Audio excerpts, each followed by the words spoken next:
Hello, my friends, and welcome back.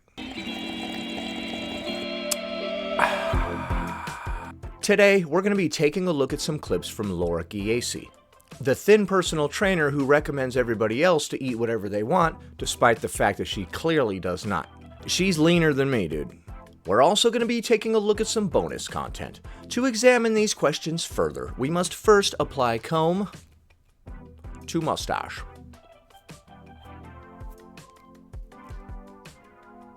So you've cut out carbs, but now you found that you can't stop thinking about carbs. It is true. I've cut out carbs, and now I can't stop thinking about carbs. Sorry, I have to make fun of the way that you pronounce your A's, because it's different than me. You talk funny. That's weird. Sorry, I'm dumb. Pizza, for example. Why? Because that's how your brain works. Bruh. Oh, you're craving carbs because you stopped eating pizza. That's how your brain works. Okay. Well, shucky ducky. Oh man, you're really teaching me all kinds of good stuff here, Laura. How much do I owe you? Do I owe you about $50 now for that tidbit of wisdom, Laura? It's like when people say, don't think about a pink elephant. Well, you're thinking about a pink elephant, aren't you? No, I'm not.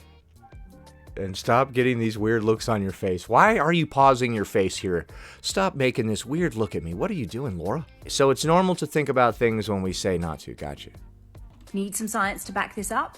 I got you. In 2020, a review found that out of 8 studies on food deprivation, 7 of those studies demonstrated that people had increased food cravings on foods that they classed as off-limit. Bruh. People had increased cravings for foods that they considered off limits? Gee, that's weird. It's almost like junk food is addictive and people want to eat it all the time. They didn't have cravings for steak, broccoli, and potato? This is weird. It's almost like steak, broccoli, and potato aren't full of addictive chemicals like pizza, ice cream, and candy. So what was your point again? What was it? Basically, depriving yourself of a certain food increases your craving for that food. Bruh. Oh, so the only cure is to just never stop eating that food, and there's no such thing as a bad food. Eat whatever you want all the time, and do whatever you feel all the time. Gotcha. Just do whatever you feel all the time. There are no consequences for your actions ever. If you want that car, just go punch that guy in the face and rip him out and hop in there and drive off. I mean, what are you doing? Go out and chase your dreams. If you want that donut, just pick it up and shove it into your face with no regard for how you feel or how much weight you're going to put on, which makes you feel negatively later. Just eat it. Just do whatever you feel all the time. It's really weird that you're encouraging people to do things that hurt them when you don't even do those things. The point. Cutting out something completely is a one-way ticket to then obsess over a certain food. Okay, what about like if you were to just bread some butter and just deep fry it? Is that okay to eat? Or like, where is the line, my friend? When do we just say, okay, this one thing is just too darn unhealthy. I'm not eating it no matter how much I darn crave it. Is there a line, Laura? For you there is. I can see that you were extremely cut. And that doesn't happen because there's something wrong with you. That is a really normal reaction. The solution, don't completely omit foods. Oh, so I shouldn't omit sugar or garbage pizza or frozen processed garbage carbs. I should just eat them, otherwise I might crave them. Oh, so if I stop eating something, then I might crave it. So in order to not crave it, I just have to continually keep eating it, duh. Will this work for everything else? For my cocaine addiction, my alcohol addiction, my nicotine addiction? So if I never stop drinking hard liquor, then I will never crave liquor anymore. Gotcha. Oh man, this is big brain shit, homie. Allow all foods. Carbs are your friend, as is pizza. Okay, well let me see you eat some pizza, and then let me monitor you for the next couple of hours to make sure you don't expel. Alright, now we're just gonna look at some bonus clips that are unrelated to the stuff in the beginning. Let's go. Me, when someone asked if my wife was my daughter.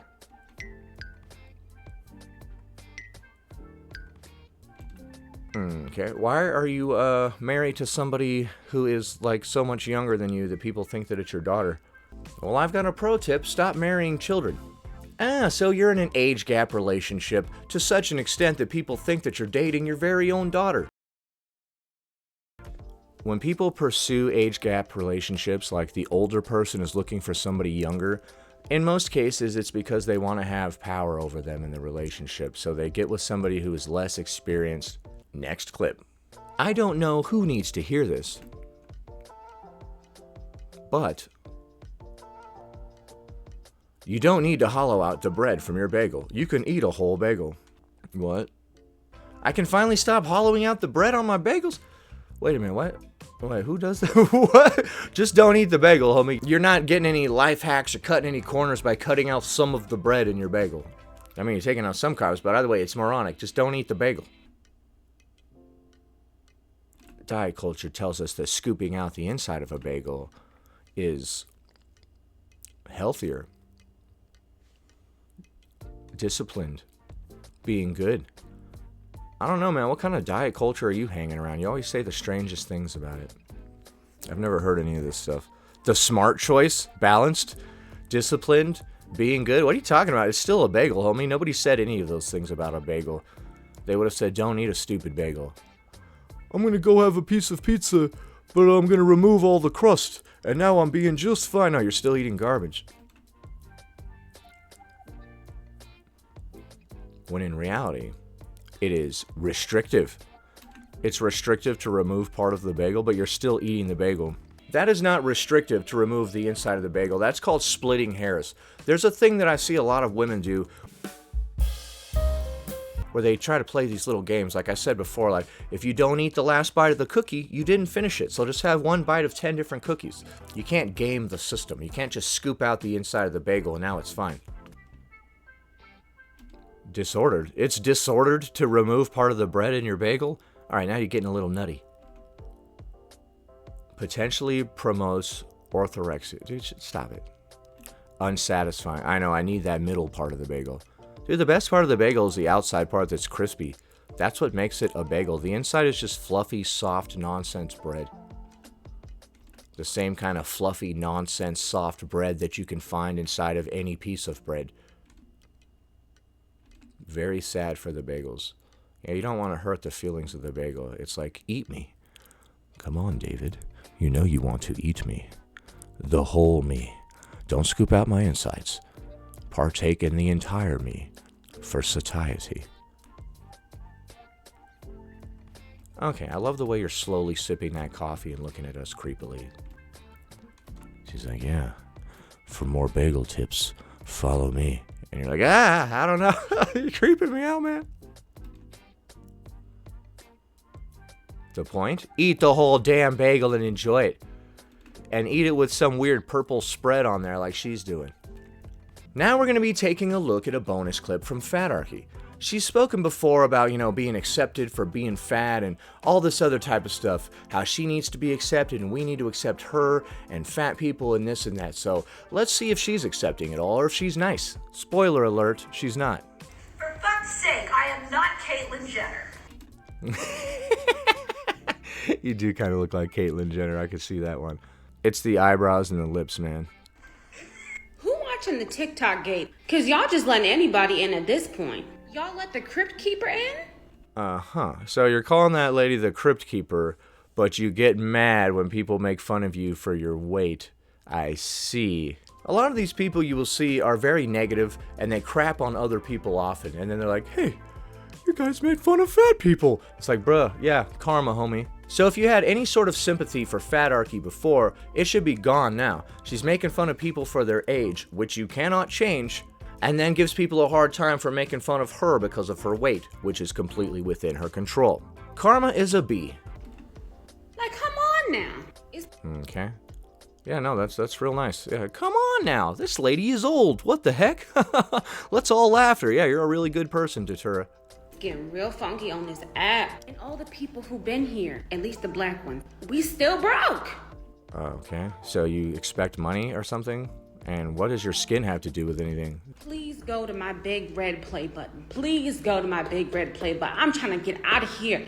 Right, I don't know what that means. I'm guessing that means to support you financially. Why would we support you when you're going around being mean to people for no reason? Oh, that lady's older. Let's crap all over her. So when all those people crapped on you for your weight and it made you feel bad, you learned nothing from that. You're gonna go crap on this person for their age and make them feel bad. That's why you keep getting crapped on, because you keep going and crapping on other people for no reason. It's called karma. And no, I'm not gonna support you. Alright, that's about all we have time for today. Anyway, make sure you check this person out and you subscribe, because he has abs. And honestly, he has a mustache, which is very nice. that about does it. Thanks for watching, commenting, liking, and subscribing. And I'll see you in the next one.